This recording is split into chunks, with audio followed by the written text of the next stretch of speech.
Hello বন্ধুরা, প্রকল্প update YouTube চ্যানেলে সবাইকে স্বাগত জানাই। লক্ষ্মীর ভান্ডারে বড় ঘোষণা করলেন মাননীয় মুখ্যমন্ত্রী মমতা বন্দ্যোপাধ্যায়। পুজো উপলক্ষে বোনাস পেমেন্ট সবাইকে দেওয়া হবে। একদম সঠিক শুনছেন, অফিসিয়ালি আপডেট। মাননীয় মুখ্যমন্ত্রী মমতা বন্দ্যোপাধ্যায়ের বড় ঘোষণা। এই ঘোষণাটি শুনে সকল মহিলার মুখে হাসি। তো লক্ষ্মীর ভান্ডারে পুজোর আগেই বোনাস দেয়া হবে। কারা কারা পাবেন, কোন কোন মহিলাদেরকে দেয়া হবে, আপনি আজকের ভিডিওটি কোন জেলা থেকে দেখছেন সেটি জানাবেন। আপনার জেলাতে দেওয়া হবে কিনা জানতে পারবেন। বোনাস কবে দেওয়া হবে তাও জানানো হয়েছে, কাদেরকে দেওয়া হবে জানানো হয়েছে। এবং লক্ষ্মীর ভান্ডারে নতুন পুরনো সকল মহিলাদের জন্যই এই মুহূর্তে সব থেকে বড় দুইটি ঘোষণা। এই ঘোষণাগুলি যদি আপনি শুনেন অবশ্যই কিন্তু আপনার মুখে হাসি ফুটবে। তাহলে চলুন জেনে নেব লক্ষ্মীর ভান্ডারে নতুন পুরনো সকল মহিলাদের জন্য কি নতুন ঘোষণা করা হয়েছে, কবে থেকে দেবে বোনাস পেমেন্ট, পাশাপাশি নতুন মহিলারা যারা লক্ষ্মীর ভান্ডার এতদিন ধরে পাচ্ছেন না তারা কি করবেন, এবং যারা লক্ষ্মীর ভান্ডার পাচ্ছেন তাদের মধ্যে আবার অনেকেরই লক্ষ্মীর ভান্ডার এবার থেকে বন্ধ হয়ে যাবে। চলুন সমস্ত আপডেট জেনে নেব, তাই ভিডিও অবশ্যই মনোযোগ সহকারে সম্পূর্ণ দেখবেন। আপনাদের ভিডিও ভালো লেগে থাকলে অবশ্যই আপনারা একটি লাইক করবেন, অতি অবশ্যই আপনারা আমাদের এই চ্যানেলটিকে সাবস্ক্রাইব করবেন, পাশে থাকা বেল নোটিফিকেশনটি কল করবেন। তাহলে চলুন বন্ধুরা ভিডিও শুরু করা যাক। সেপ্টেম্বর মাসেই পুজোর আগে আপনাদের ব্যাংক অ্যাকাউন্টে বোনাস পেমেন্ট দেওয়া হবে।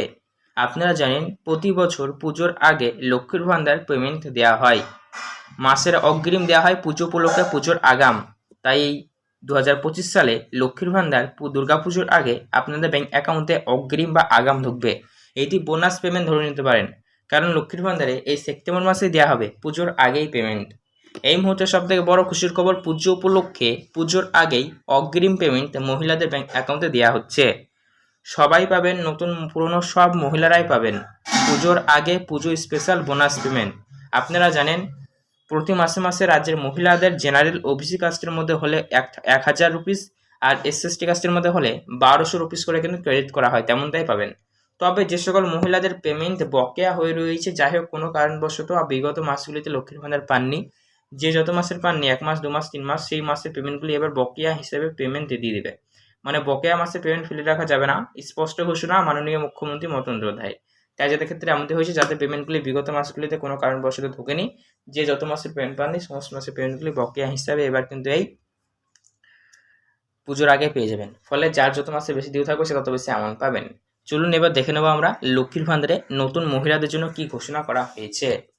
যে সকল মহিলারা নতুন করে লক্ষ্মীর ভান্ডার প্রকল্পে ফর্ম ফিল আপ করছেন তাদের জন্য বলা হয়েছে আপনারা আবেদন যখন জমা করবেন, আবেদন জমা করবার সময় লক্ষ্মীর ভান্ডারে আর কি বিশেষ সতর্ক কিন্তু মেনটেন করবেন, কারণ অনেকেরই নতুন আবেদন রিজেক্ট হয়ে যাচ্ছে। রিজেক্ট বলতে গেলে ওই লক্ষ্মীর ভান্ডার প্রকল্পের ফর্ম ভালো করে ফিল আপ করা হচ্ছে না, লাস্টের দিকে যে আধার অথেন্টিকেশন বা আধার যাচাইকরণের যে কাগজগুলি রয়েছে সেগুলি হয়তো অনেকে ফিল আপ করছেন না, যার ফলে হয়তো আবেদন রিজেক্ট হয়ে যাচ্ছে। তো সমস্ত লাইন ফিল আপ করবেন, জরুরি ডকুমেন্টগুলো অ্যাটাচ করে তারপরে জমা করবেন, যেন আবেদন আপনার রিজেক্ট না হয়ে যায়, ঠিক আছে। এবং যাদের এখন বর্তমানে পুরাতন মহিলারা রয়েছেন, যাদের বয়স 60 বছর পেরিয়ে যাচ্ছে, তাদের কিন্তু লক্ষ্মীর ভান্ডার বন্ধ হয়ে যাবে। লক্ষ্মীর ভান্ডার বন্ধ হয়ে গিয়ে আপনাদের অটোমেটিক নতুন প্রকল্পের নাম উঠবে, ঠিক আছে। যেই প্রকল্পের নাম হচ্ছে উইথড্র পেনশন বা লক্ষ্মীর ভান্ডার দুইও বলতে পারেন। এই প্রকল্পের আওতায় এবার থেকে আপনারা আর্থিক সহায়তা পাবেন। এবং লক্ষ্মীর ভান্ডার প্রকল্পে বন্ধুরা এছাড়াও একাধিক নতুন ঘোষণা রয়েছে। যেমন ধরুন এবার থেকে সবাই লক্ষ্মীর ভান্ডার একটি পরিবারে নিতে পারবেন। আগে কি হতো, লক্ষ্মীর ভান্ডার প্রকল্পে অনেক ধরনের দেখেন আপনারা নিয়ম ছিল। 2021 সালের সেপ্টেম্বর মাস থেকে যখন থেকে লক্ষ্মীর ভান্ডার প্রকল্পটি চালু করা হয়েছে তখন থেকে শুরু করে আজ পর্যন্ত লক্ষ্মীর ভান্ডার প্রকল্পে কিন্তু বহু রকমের নিয়ম রয়েছে। তো আপনারা দেখছেন নিয়মের সময় শেষের সাথে কিন্তু সেই সব নিয়ম কিন্তু চেঞ্জ হচ্ছে। তো বলা হয়েছে এবার থেকে লক্ষ্মীর ভান্ডার প্রকল্পে আপনারা সবাই লক্ষ্মীর ভান্ডার প্রকল্পে মানে পাবেন। একটি পরিবারে একাধিক মহিলারা লক্ষ্মীর ভান্ডার প্রকল্পে সুবিধা পাবেন, কোনো রকম প্রবলেম হবে না। পাশাপাশি এখন জানানো হচ্ছে লক্ষ্মীর ভান্ডারে যারা অ্যাপ্লাই করে সুবিধা নিচ্ছেন তাদের নিজস্ব ব্যাংক অ্যাকাউন্ট থাকা বাধ্যতামূলক। যদি আপনার লক্ষ্মীর ভান্ডার প্রকল্পে অ্যাপ্লাই করছেন, আপনার ধরুন ব্যাংক অ্যাকাউন্ট অন্যজনের বা জয়েন্ট অ্যাকাউন্ট, তাহলে সেক্ষেত্রে কিন্তু পেমেন্ট ঢুকতে সমস্যা হবে। তাই নিজেদের সেলফ ব্যাংক অ্যাকাউন্ট দেবেন, আর কেওয়াইসি থাকা কিন্তু ম্যান্ডেটরি। আশা করি বন্ধু সমস্ত কথা বুঝতে পেরেছেন। তো আজকের ভিডিও দেখার পর আপনার মনে যদি কোনো রকমের প্রশ্ন থেকে থাকে তাহলে সেক্ষেত্রে কমেন্টস করে জানান।